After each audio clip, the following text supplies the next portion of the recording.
Georges Lédric, vous nous avez rejoint, on va essayer d'y voir un peu plus clair. Qu'est-ce qu'inclut la trêve hivernale ? Alors, avec la trêve hivernale, les expulsions sont interdites jusqu'au 31 mars prochain. Ça, c'est une première chose. Donc, un répit attendu par de nombreuses familles. Car figurez-vous qu'en 2015, 132 196 expulsions ont été autorisées par la justice. 1 sur 10 environ a été effectuée grâce aux forces de l'ordre. Des expulsions de force, il y en a eu 14 363. C'est une hausse de 24% par rapport à l'année précédente.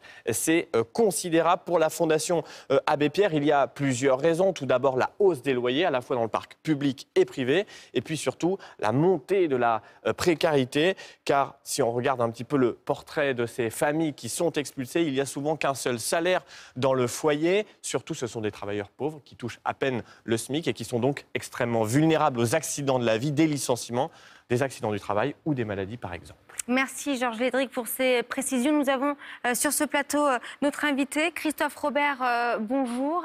Vous êtes le directeur général de la Fondation Abbé Pierre. C'est vous qui avez publié ces chiffres et il y en a un qui fait bondir étonnamment, c'est cette augmentation, 1/4 d'expulsion par les forces de l'ordre en plus par rapport à l'année 2015.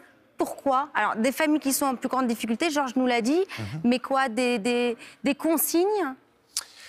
En fait, ce chiffre extrêmement inquiétant de 24% plus d'expulsions avec le concours de la force de l'ordre, des forces de l'ordre, ça veut dire qu'il y a les policiers qui viennent, qui mettent les enfants, les meubles en bas de la cage d'escalier, on change la serrure et c'est fini. Donc c'est vraiment d'une violence inouïe, une violence sociale inouïe. Elle signe l'échec, finalement, cette augmentation, de la capacité de notre pays à mettre en place une politique de prévention, c'est-à-dire d'accompagner les ménages, les personnes, les familles, quand elles rencontrent des difficultés, pour éviter qu'on en arrive jusqu'à l'expulsion. Et vos deux chiffres parlent bien de décision de justice, par exemple pour impayé de loyer, et enfin d'expulsion effective avec le concours de la force publique. Donc ça veut dire qu'on n'a pas su mettre en place les dispositifs de prévention. Certains le font, ça marche plutôt bien. L'idée n'est pas non plus de faire payer les propriétaires. Et par exemple, il existe un fonds. Si le préfet dit « moi, je ne veux pas que les forces de l'ordre expulsent cette famille parce que ça va créer une situation de sans-abri, une situation sociale catastrophique », eh bien, je vais indemniser le propriétaire le temps de trouver une solution alternative pour cette personne ou pour cette famille, en échelonnant la dette, en cherchant un autre logement.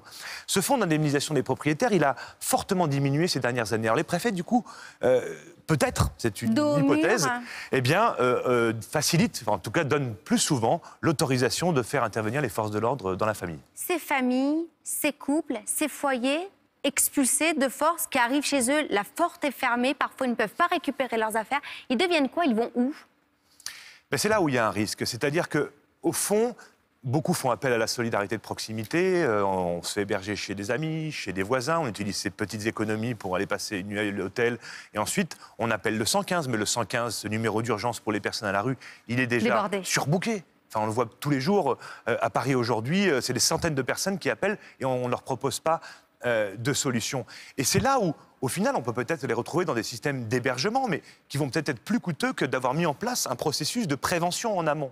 En échelonnant la dette, en ouvrant des droits. Beaucoup de personnes, nous on les accompagne, par exemple avec notre plateforme téléphonique de prévention des expulsions, ne sont pas au courant qu'il y a des aides du conseil départemental, qu'on peut faire appel au CCAS, des aides pour payer le loyer plutôt que de s'enfoncer mois après mois. Donc il y a un problème d'information, d'accompagnement juridique, et puis surtout de mobilisation collective pour qu'on arrête ce fléau. Dans un pays comme le nôtre, riche, qui a la capacité d'agir, qui peut informer les gens. Comment si on veut s'en arrêter préoccuper. ce fléau ? Crise économique, plus de sous, pas de logement, comment ?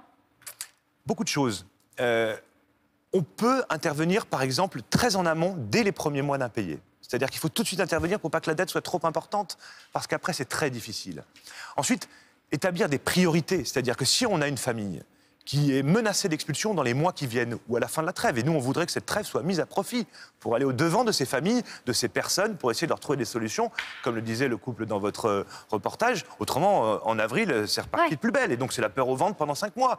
Et donc, ce que l'on voudrait, c'est par exemple qu'il y ait des orientations vers des logements sociaux, vers des solutions de logements privés à vocation sociale, plutôt que de mettre les personnes à la rue. Alors, la Fondation Abbé Pierre, elle a été fondée par l'Abbé Pierre. Je vous propose de l'écouter. Ce sont ces mots, c'est en 1999. J'ai presque envie de dire que ça pourrait être aujourd'hui. On écoute et puis on revient vers vous.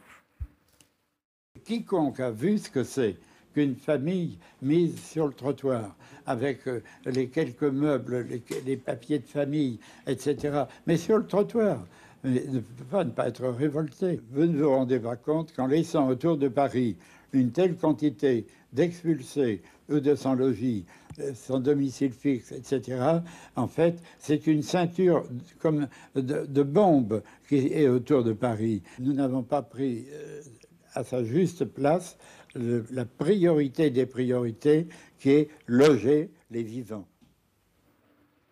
Je suis obligée de vous demander, à vous, Fondation Abbé Pierre, qui avez crié au secours en 54, qui suivit cette situation depuis des décennies. Aujourd'hui, j'ai l'impression qu'on est au bout d'un schéma et que personne ne vous entend. Je vois un chiffre, 2 millions de Français qui ne possèdent pas d'eau courante, de WC intérieur, de douche, de moyens de chauffage. Et en même temps, des logements vacants qui ont quasiment doublé ces 10 dernières années. Qui vous écoute?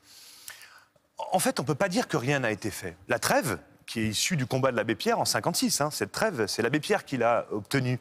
Depuis, un arsenal juridique a été mis en place pour protéger. Donc on peut penser que s'il n'y avait pas eu ces dispositifs ou ces protections juridiques, ça pourrait être pire. Donc il faut faire attention. Mais vous avez raison. Et l'abbé Pierre l'a dit à ce moment-là, il le disait en 54. L'origine de son appel, c'est une femme qui meurt dans la rue suite à une expulsion locative. Avec une lettre dans ses mains, sa lettre d'expulsion. Sa lettre d'expulsion. Et donc, effectivement, là où ça n'a pas bougé, c'est que on ne devrait pas pouvoir dormir tranquille tant qu'il y a encore des expulsions locatives. Merci beaucoup d'avoir été avec nous, Christophe Robert, directeur général de la Fondation Abbé Pierre. Les conseils que vous avez donnés pour aider ces familles à retrouver, bien évidemment, sur le site de la Fondation.